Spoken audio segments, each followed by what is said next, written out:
All right. Hello, everybody. I am super excited to bring you forth Nicolas David Ngan. He came to me for a session, and of course, after he told me what he wanted to do and talk about, I thought, oh my God, I have to bring him in so people can hear his story. Again, it's a walk-in story, and the coolest stuff.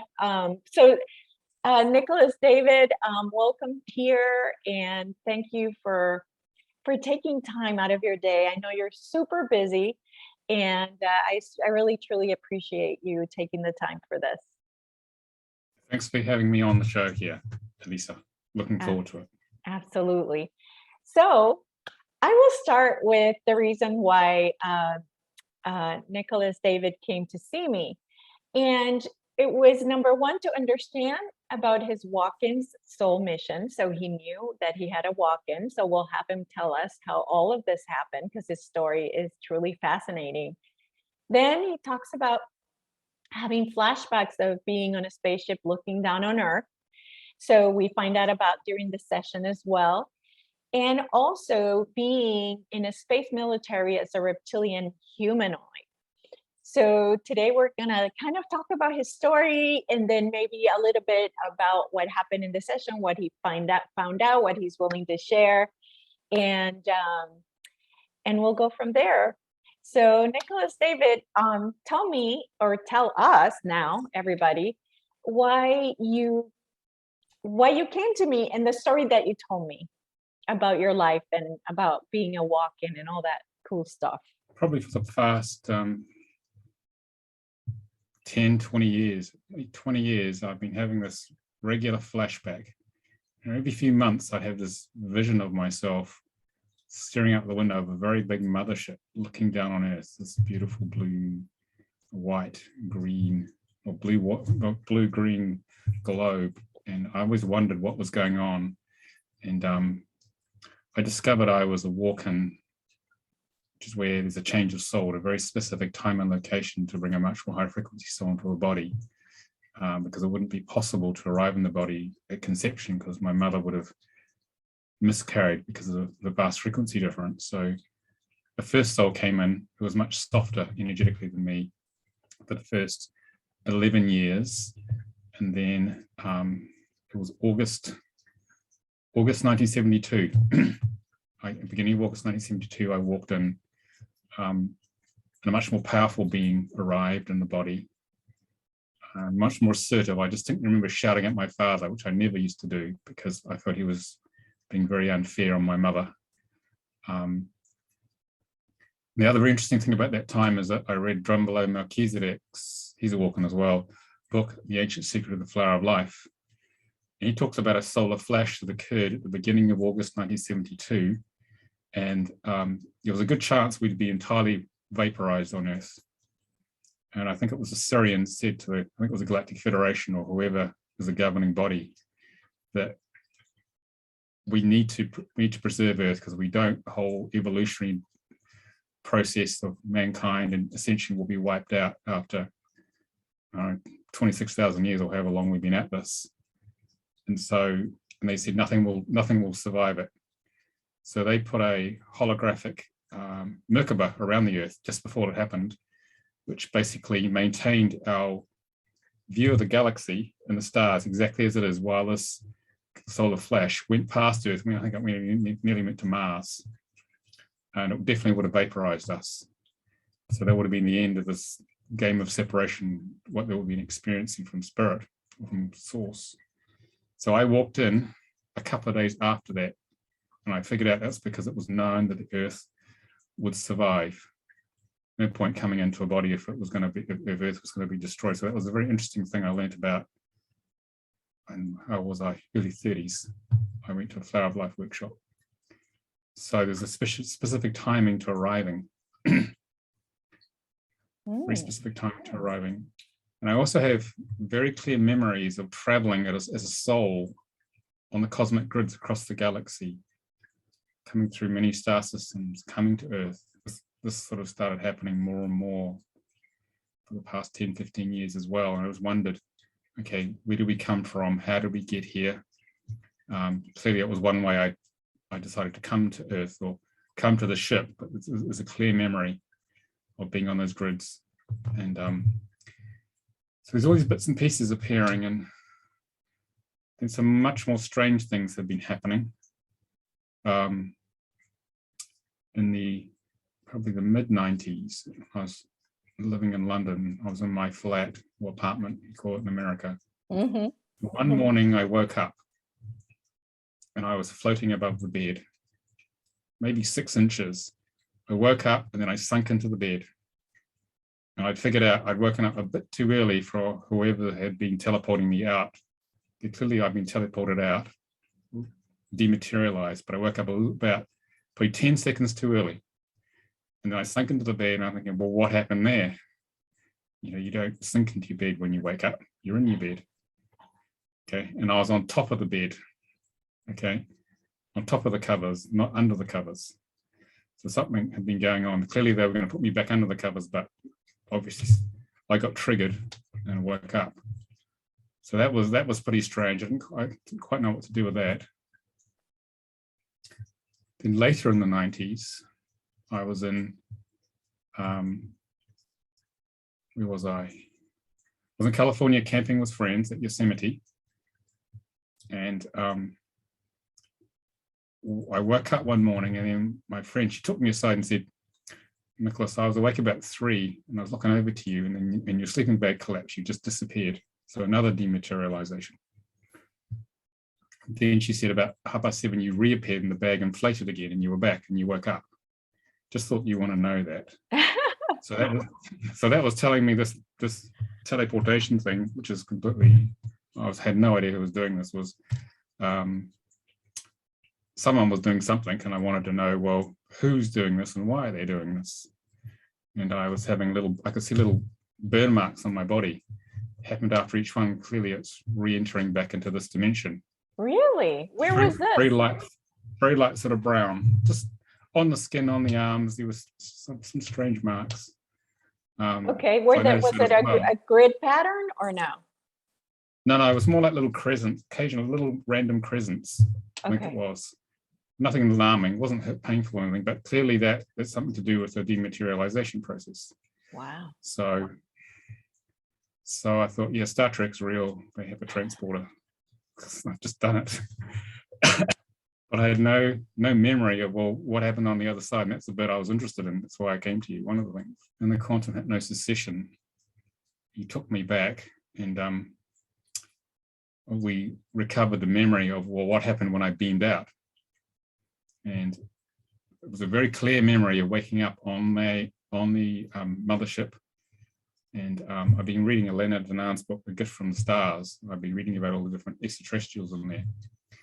And the ones that resonated to me most were the ARCTURIANs. The ARCTURIANs were in there. And so that's who I saw surrounding me. Like on this medical table, it was very peaceful and safe and sort of benign. And they basically talked to me. They were explaining to me that I understood from what was going on that they were trying to raise the frequency of my physical body regularly. That's why we had these beam outs to actually cope with the frequency of the walking soul. Because this body had a lot of trauma when it was young with the first soul. So the low frequency trauma was preventing the embodiment of more components of my walking soul to carry out this mission. So they're basically releasing low frequency programs out of the body so more of me could come in. And because they can never tell exactly what will happen to a body when you incarnate into it, because it's free will choice of what actually happens on Earth. So basically they're getting my Earth suit, that's what I call it, into a much higher frequency state. And that's why they check in regularly to make sure that things are running properly. So basically it was an annual checkup like you have for the car. That seems to be that's the message I got from them, what was actually going on. And so that was a massive relief to actually hear that, of what had been going on. That's true. Having heard stories of people being abducted and pretty unpleasant things happening. Yeah. So basically, it seems to be that it's essentially my people who are turning up just to make sure that the away team, me in this case, was doing okay, and just to check up on the body and the integration of the war consult. So that was nice to hear that sort of 30 years later, what's actually been going on. So that was quite profound. And the other thing I saw, they showed me, I think they were waiting for you to do this. Yeah. They were talking to me. They were speaking to me in my altered state. Is they showed me my real Arcturian body on Arcturus sitting in stasis. So I'd left that body, come to Earth as spirit, the spiritual from the soul form, etheric form, come to the ship, walked in 1972. So the body I normally have is waiting. So when this mission is finished, I just go back and get back into that body. So. Okay. Yeah, so you had a body in a pod.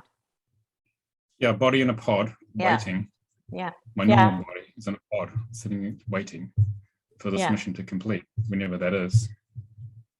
Interesting. Mine is in the Pleiades right now, in a pod as well. Yeah. So that was a very interesting piece of information to hear that. Yeah. And did you see yourself there actually in the pod, where you could describe what the pod looks like? The pod, I can see it now. The pod, they're showing it to me. The pod is, looks like it's made of crystal. It's sort of slightly yellowy brown texture, and you can see it's slightly blurred the focus, but you can see there's a body in there, an Arcturian body in there. Been there quite a long time, and it's very light. The room is very light around it, and there's all the life support, and they're especially monitoring brain activity to keep it alive. And feed it and things like that. Is it like an Avatar where there's air inside, or is it like a gel in there? It could be a gel because the body is slightly out of focus. It's not super clear. So I think they're telling me there's gel. It's in some sort of gel-like material, substance to preserve the body. Yeah, they're showing me actually how it opens up and things like that. Sort of hinges up at the head. And there's all sorts of computers and things, life support computers, but it's very advanced, whatever it is. Is it like vertical or horizontal? It's horizontal. It's horizontal on. It's on some sort of plinth or sort of plinth, a dark plinth. The whole room, it's in this lit. All the walls are light. Sort of a dim sort of light. In fact, there's a whole complex where all those on away missions are in there. That's what I can see. It's quite, all the walls are sort of curved, and there aren't many straight lines in there. There are none. It's all curved architecture and things, and there's windows looking out over Arcturus. It's sort of like, it's almost like on the side of a cliff. This thing. Tell me more about the memory of the Reptilian commander. Yeah, there's another. We also discovered. I also had flashbacks of being in a reptilian humanoid body as a commander of a space fleet. I don't know. I call them like space Vikings. Well, it's a reptilian space military. I'm not sure what's positive or negative, but there's a whole space fleet that goes around doing whatever they need to do. And I keep getting pictures of the ships jumping out of hyperspace, just sort of just turning up out of nowhere. And it's a very sort of hard military energy to it. There's not much emotion to it. There's a feeling of a lot of responsibility, and also memories of making some major mistakes, which cost like the whole fleet once because we made a mistake. I made a mistake in terms of turning up on a certain planet. So those flashbacks happen regularly. It seems very real, and it was clear from when we did the regression that it was a parallel life happening right now. Yes, there's memories of it, but we're getting bleed through into this life because The oversoul, the one level above the soul and the body, sends down multiple incarnations of itself. And it plays both the roles of light and dark. This time I'm a light worker, do healing, spiritual teaching, all the fluffy stuff, but clearly there's another part of the oversoul which is doing darker things or harder things simultaneously. So that's interesting. That's so interesting. We play both light and dark. We're not all goody two-shoes light workers at all. Exactly. And then we're here, hating on these reptilians, and it's like, well, you're kind of might be hating on yourself. Yeah. There's a part of us which is one. Especially given what's going on in the world now. So the soul seems to the oversoul wants to experience all ranges of dark and light. That seems to be the message from this. And it's important not to judge. I'm a Virgo, so I tend to be very judgmental of myself and others, not to judge what's going on, because it's just experience that the oversoul is wanting to have, and there's many other incarnated parts of itself. Haven't been able to access those yet. But it explains when if I'm in conflict with somebody,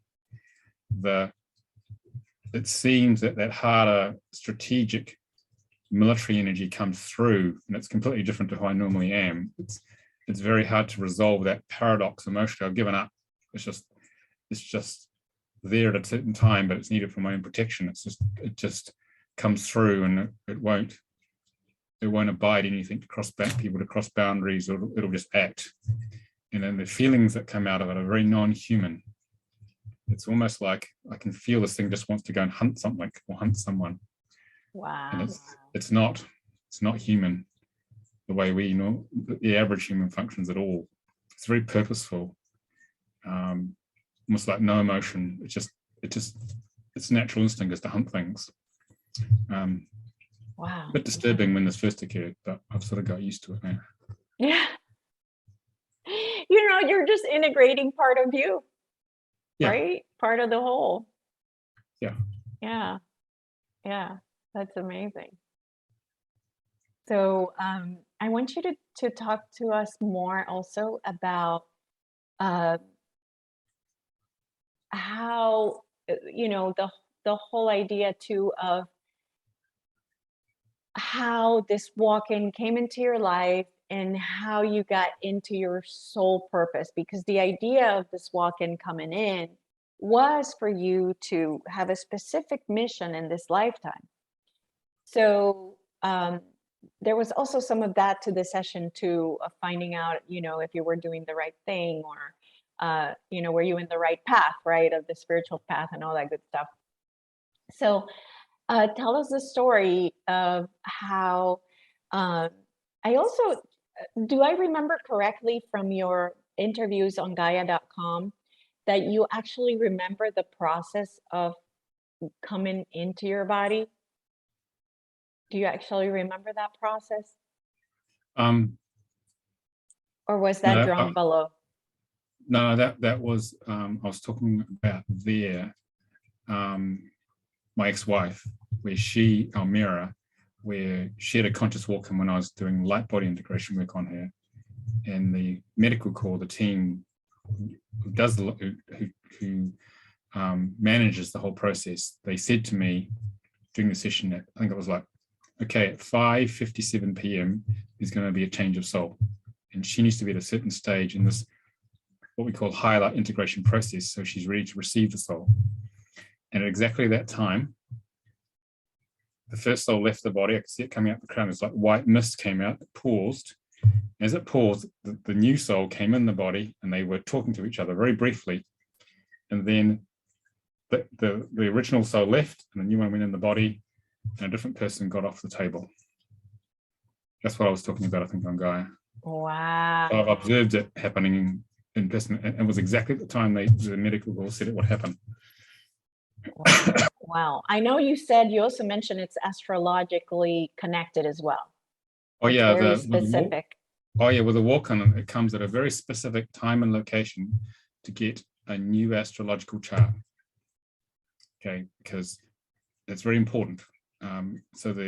What happens is that the new astrological chart combines with the natal chart, and together it creates the mission. Okay, and you can when you look on our walk-in astrological charts, you usually see Chiron in there, very significant auspicious places in terms of the houses, and that tells you what the mission is about. Wow. And you can also, if you look at the midpoints between the planets, between the walk-in chart and the natal chart, that tells you about the relationship between the walk-in soul and the first soul. Okay, very cool. And this is something that we're going to definitely talk about in the next video that we do together, because we're going to get into what you ended up doing as your mission, you know, in this amazing planet. So we're definitely going to get into the details of that in that video. I'm very excited. So now I want to go back to the walk-in process, because the way you explained it in Gaia was so detailed and so awesome. So just tell us, just like you said, like how it was with your family, how you changed, how your personality changed, how you were different, like that whole process, and then how you got to where you know, to what you do today. Well, when you have a walk-in, what happens is that the walk-in soul normally hangs out with the first soul. It's checking out the body to find out, okay, what's actually happened, because they have a pre-incarnational agreement usually for a specific time and place. So it's checking out the DNA, seeing how far the first soul is evolved, what's happened in the lifetime, what issues have to be addressed. Because excuse me, part of the contract between the walk-in soul and the first soul is that the first soul agrees to give the body and the personality in the lifetime to the walk-in soul in exchange for the walk-in soul clearing all their karma. So the first thing a walk-in soul needs to do is spend quite a few years clearing the karma of the first soul. So the karma is just a program that comes out of the Akashic records from the previous lifetimes of lessons being learnt. But basically, that's what the exchange is. Because the walk-in soul has to clear that karma as part of the exchange, the contract exchange, in order to raise the frequency of the body. But I had a little bit of help as well, you know, from the ARCTURIANs as well, the ARCTURIAN collective, I think they're called. Mm-hmm.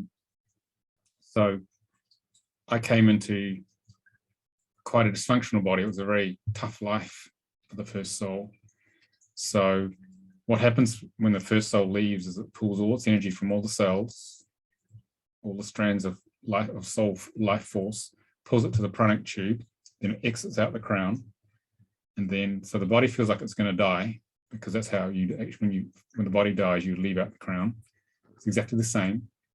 So the body has something called the body consciousness, which is a devic consciousness, which has an emotional age of about 3 or 4, and it has a contract with the first soul to help it experience the lifetime. It holds all the emotional separation patterns in place, and so there's a very good connection usually with them.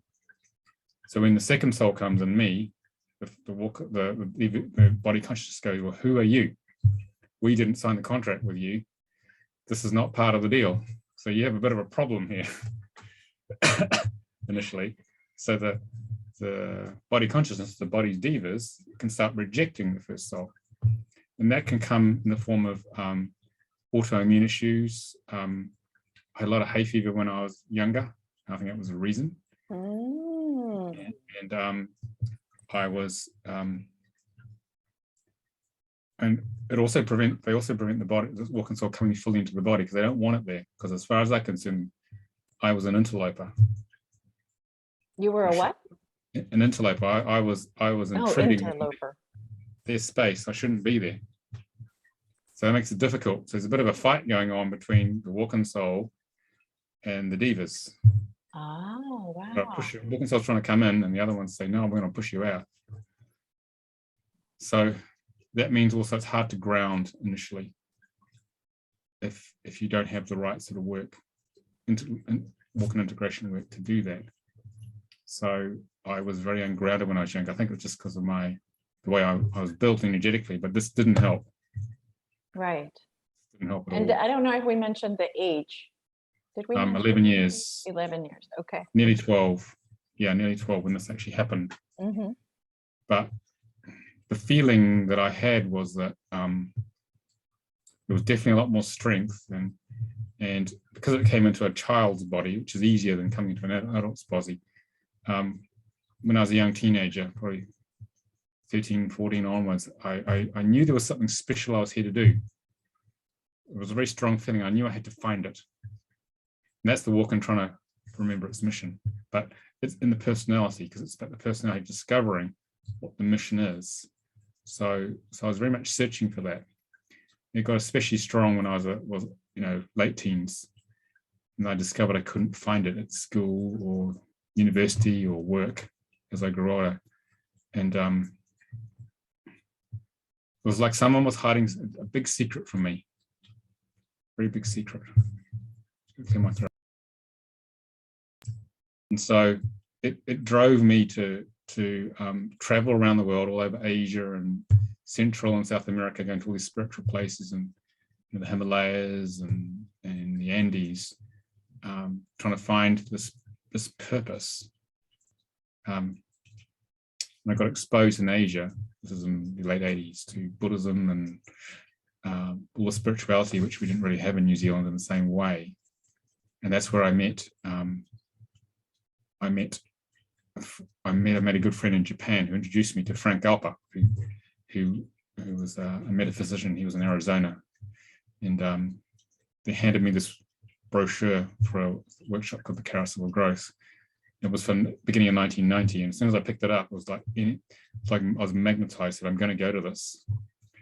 I got there a year later, and I walked into this room full of 30 people on this workshop called the Carousel of Growth, and they were all familiar. And I realized, okay, I'm meeting the family. And that's when I started to discover, I learned about walk-ins at that workshop.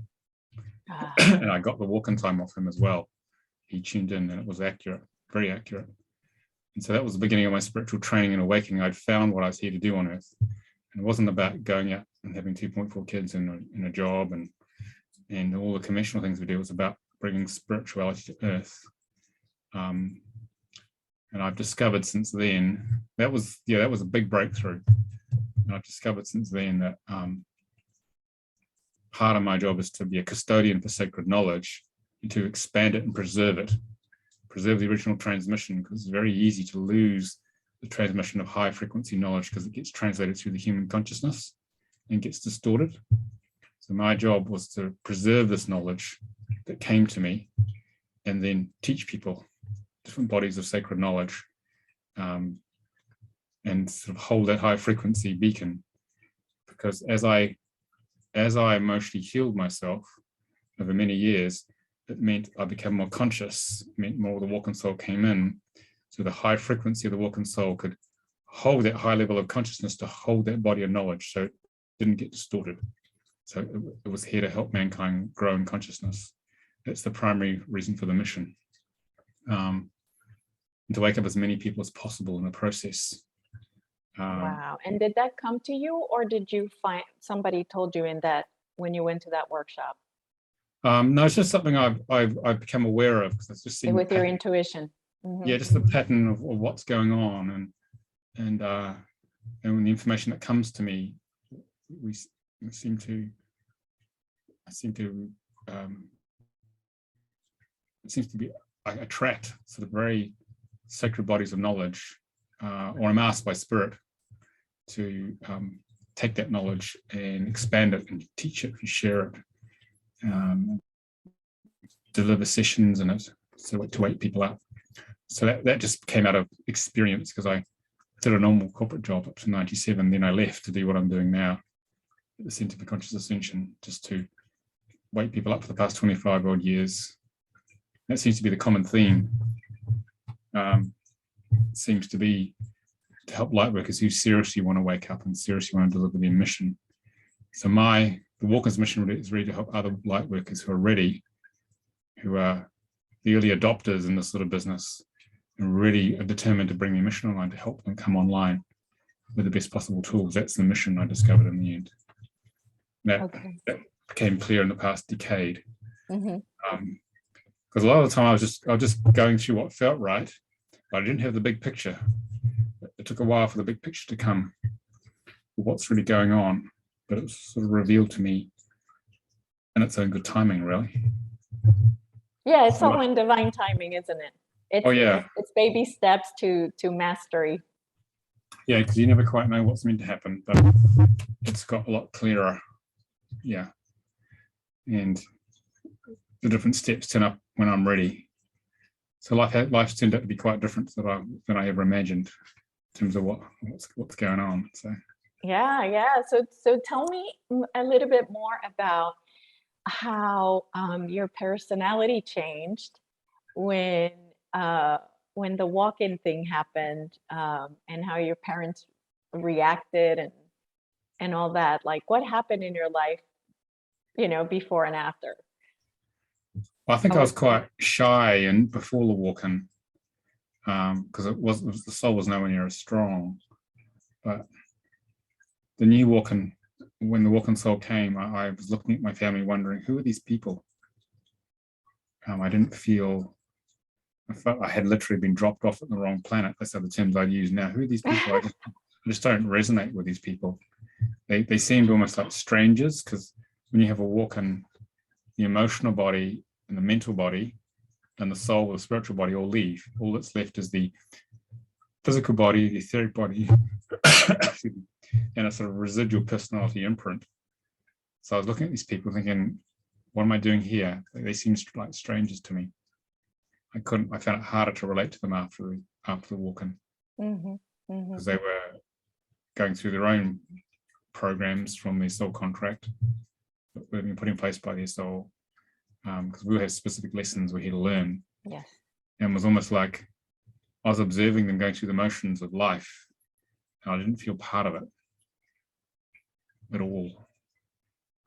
But our families are here as our training for our mission.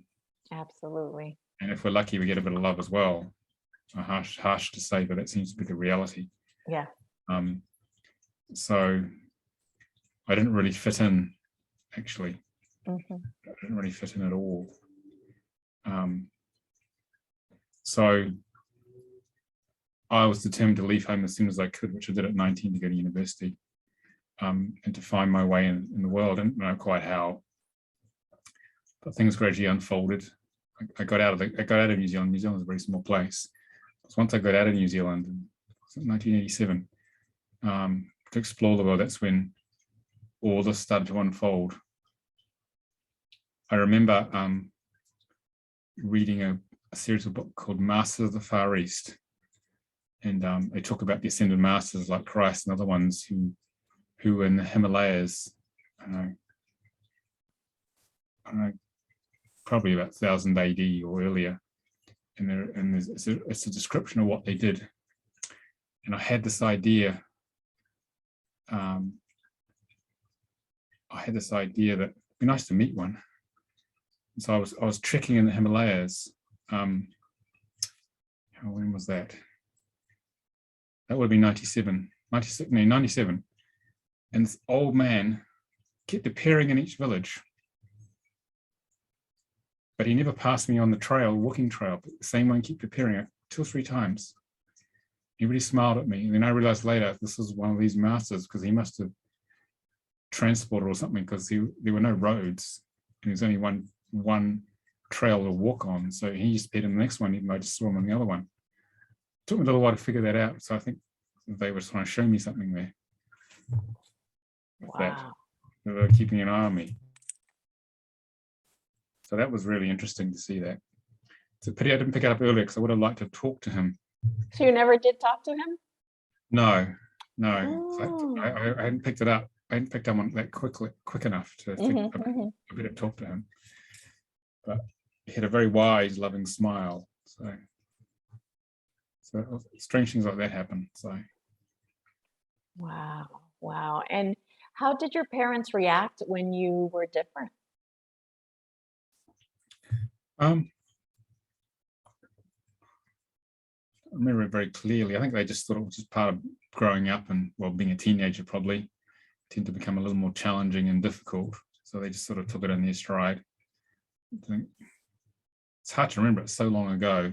So do you remember any of your childhood memories that before you walked in? I remember from about the age of 4 or 5. So I managed to retain those memories. A lot of walk-ins lose their memory prior to the walk-in, but the memory is stored in the body. It's just a question of accessing it, because the new mental body has to connect to the physical body, then access those memories. And initially you don't remember much because the new mental and emotional bodies are still bonding to the physical body, still connecting. And the mental body, especially to the brain, because all your thinking happens actually out in the mental body, and the brain's more like a transducer for it.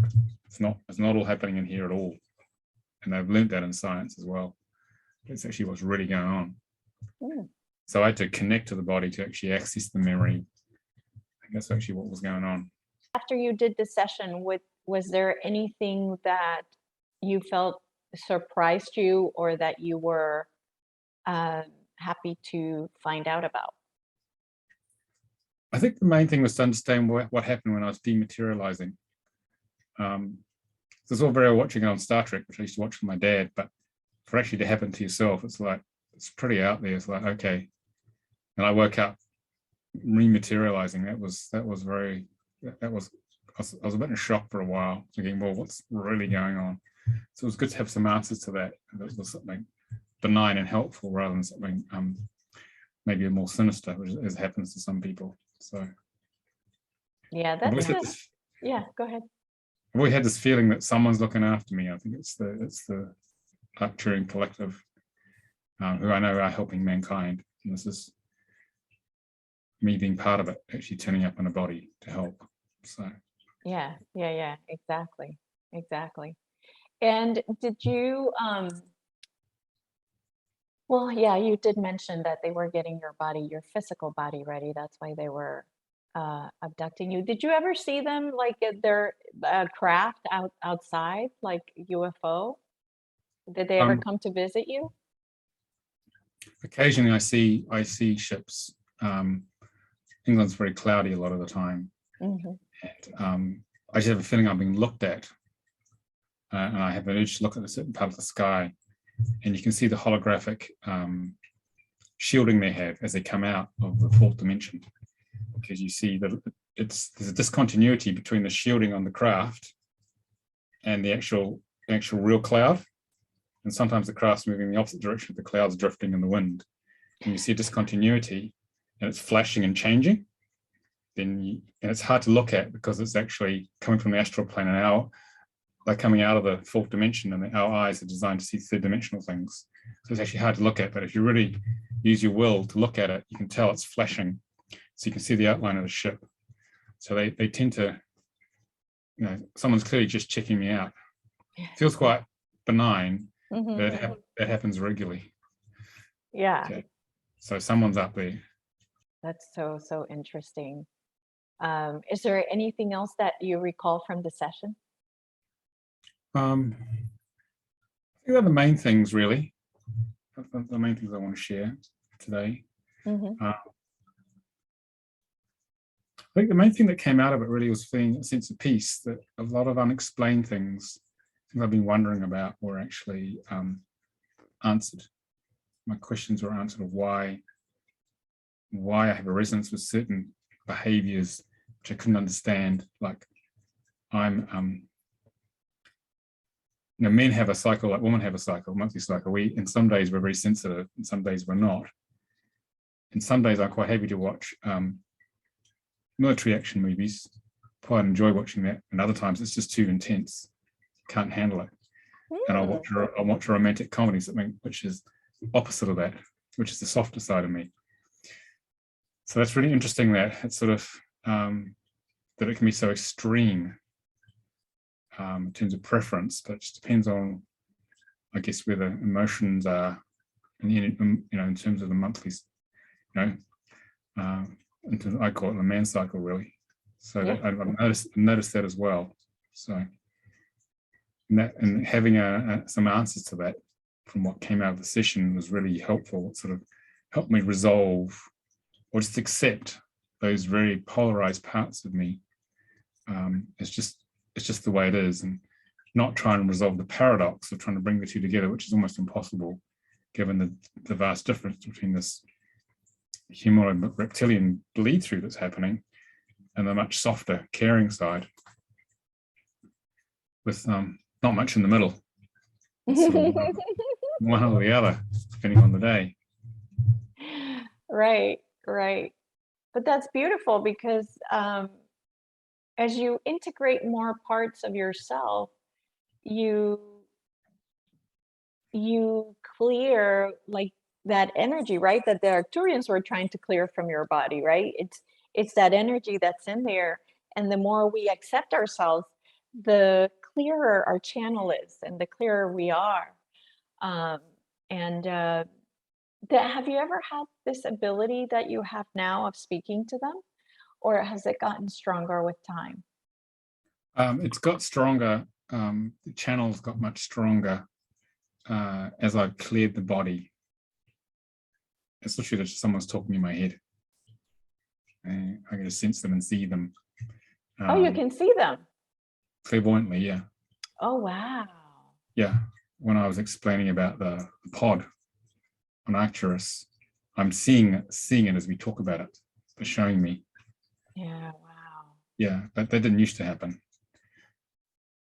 That's probably happened in the past 18 years as I've evolved at a personality level. I sort of started to get access to this sort of stuff.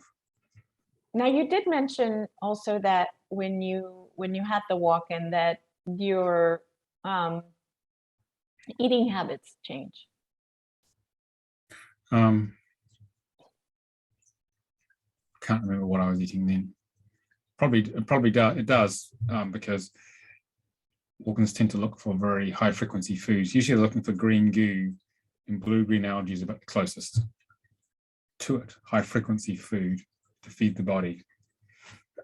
Or they don't want to eat at all because they can't find anything they like.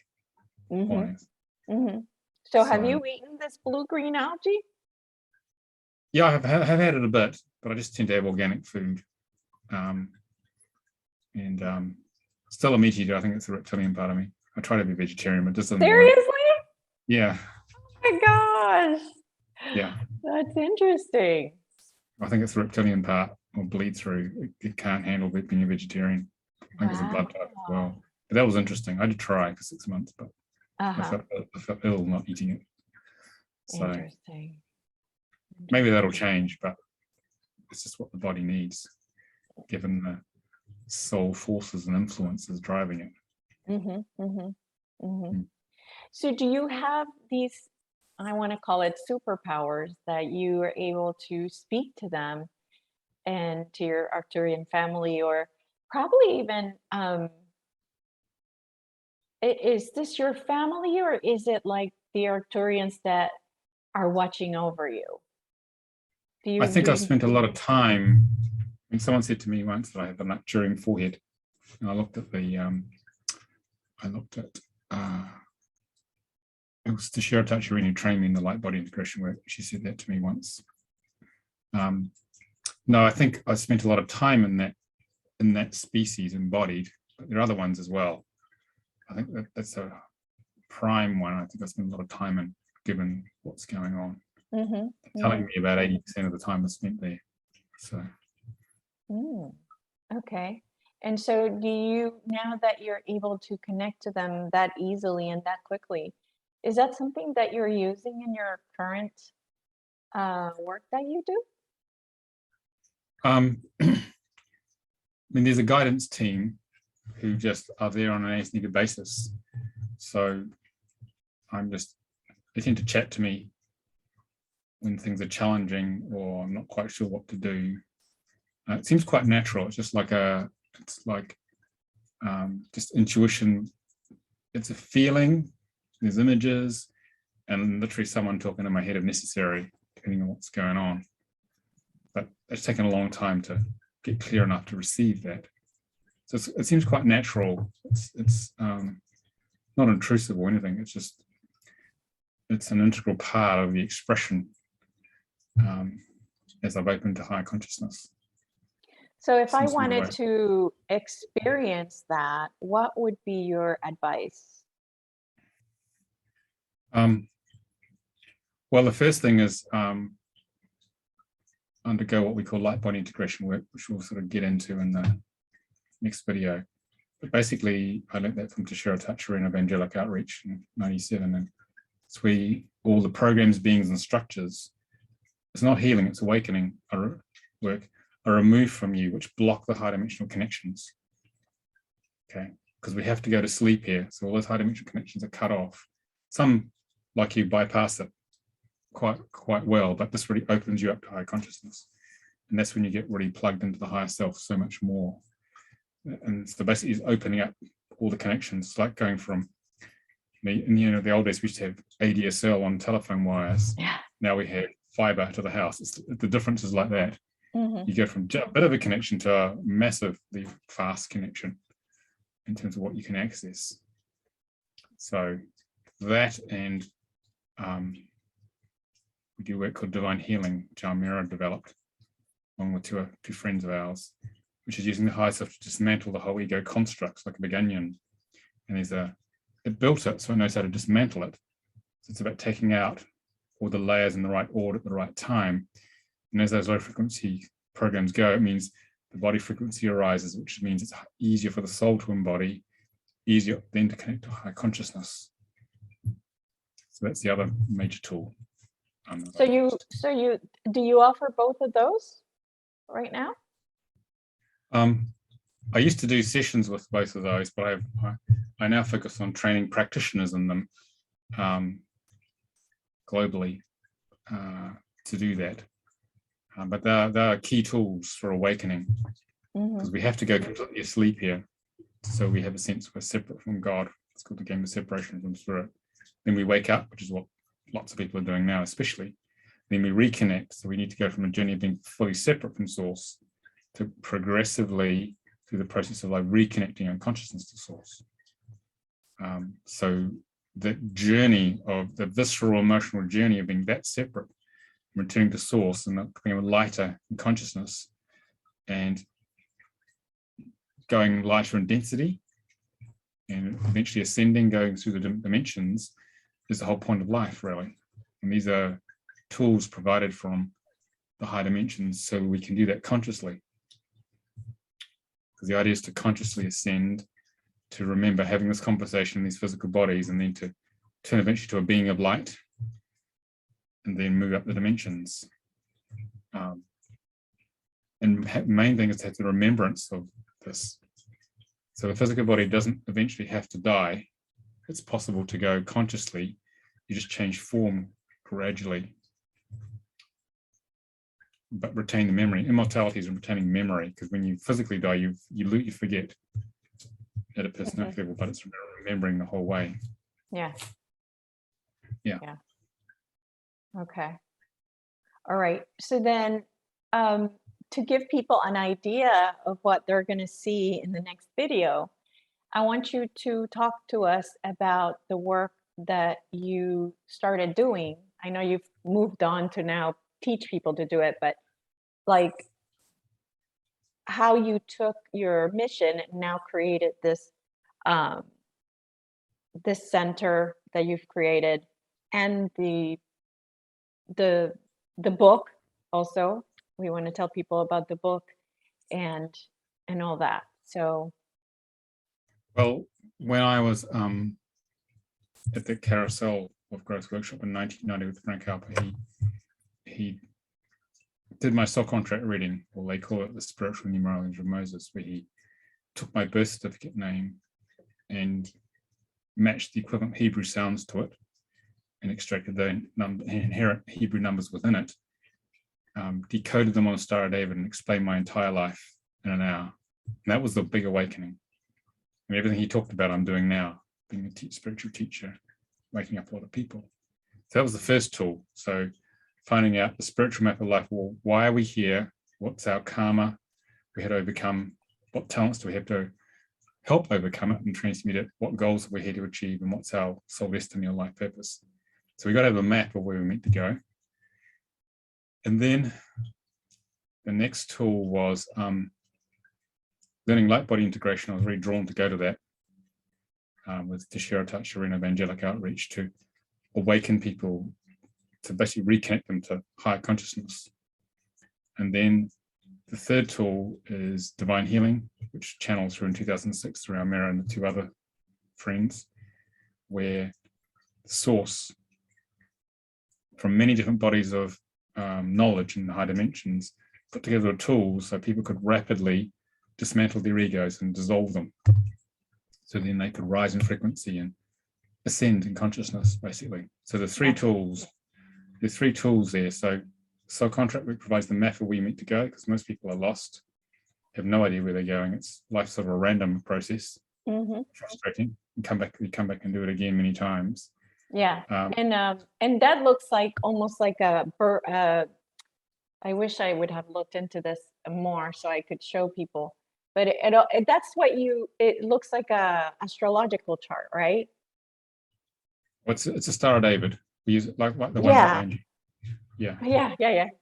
So we use a Star of David to decode, to analyze specific aspects, which we get into in the next video, of what creates your life at the deepest level, using the sounds of Hebrew, which is the sounds of Great Spirit or God, or in the spiritual sense, that come out of the movement of Great Spirit in the creating of this particular universe. And then, so once you know where you're going, and you do the light body integration work to actually reconnect you to higher consciousness, and you can embody who you really are, and then use divine healing to clear the low frequency programs in the body to allow the higher consciousness to come in.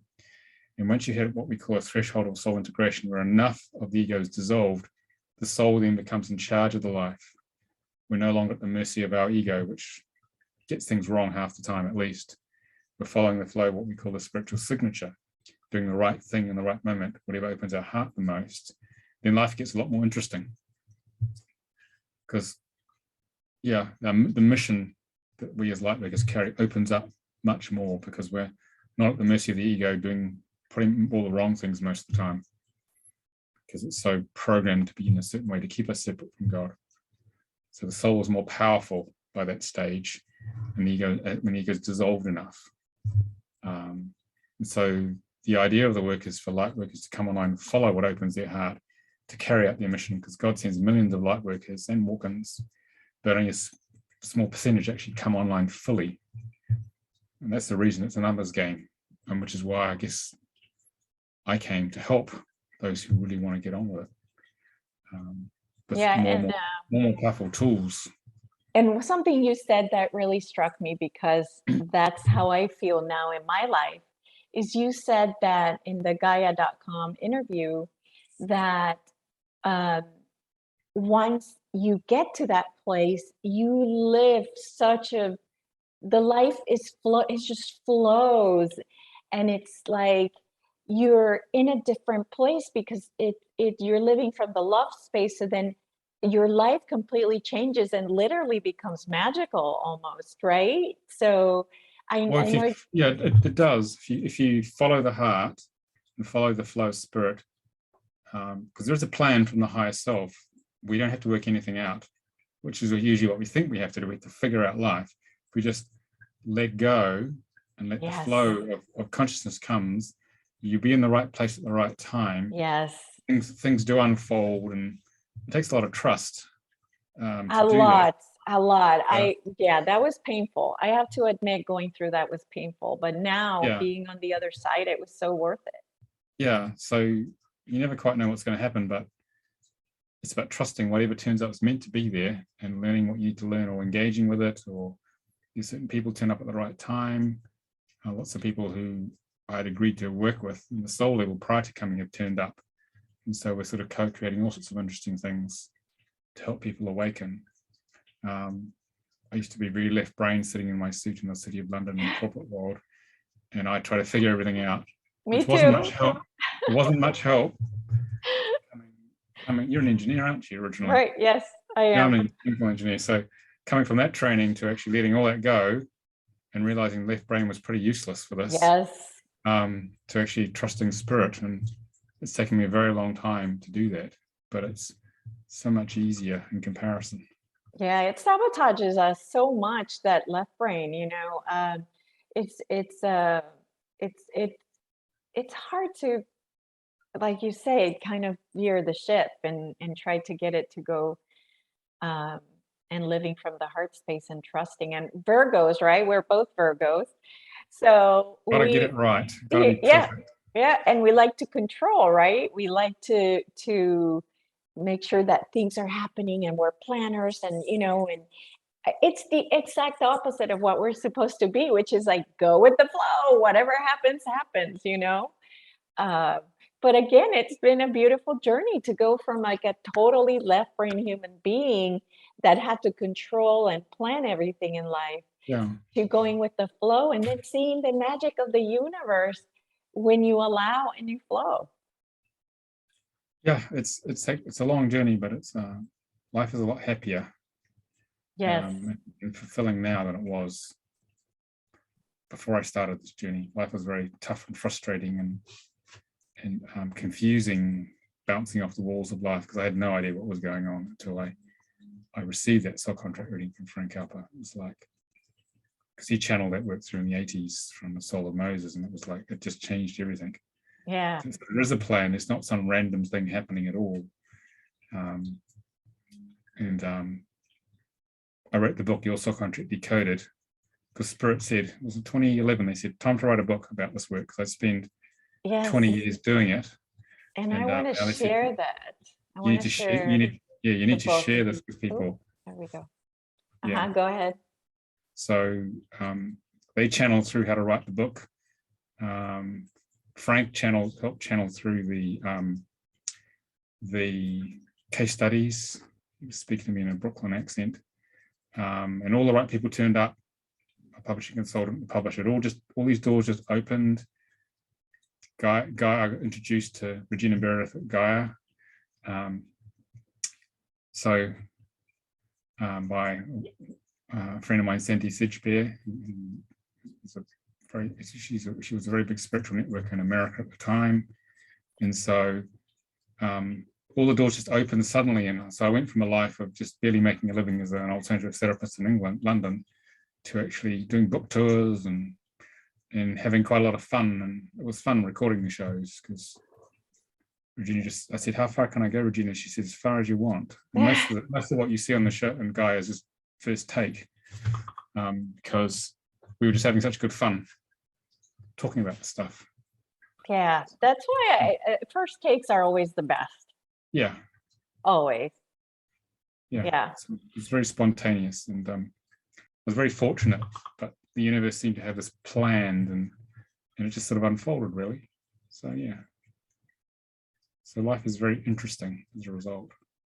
It is very interesting. And I wanted to share also your website as well, which I did have here, and it's, where did it go? Your Center for Conscious Ascension, yeah. Yes, so here's more information about this. And also for the videos on Gaia. Let's see if I can find it. I think it's on the right. There we go. Okay, and then here are the episodes that Nicolas David has worked on with Gaia, which is Open Minds with Regina Meredith, season 4. Yeah, that's the walk-in one, that one. 2 souls in one lifetime, yeah. Then Decoding Your Soul Contract. That's about understanding what's all the core programming creating your life based on your birth certificate name. And then the next one, Soul Contract and Relationships, is understanding the deepest energetic relationships that are created through the interaction of your birth chart energies with those of friends and family around you. Mm-hmm. Mm-hmm.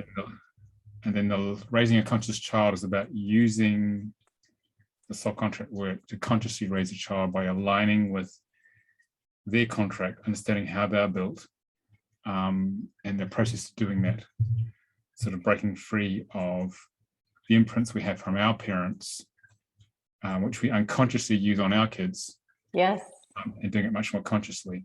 Yeah, So yeah, absolutely. And I might have to have a second video after the next one, another one, because a long time ago, when I started getting all the information through my clients, a lot of the information that I know about me, some of it has come through clients who have been deeply in trance.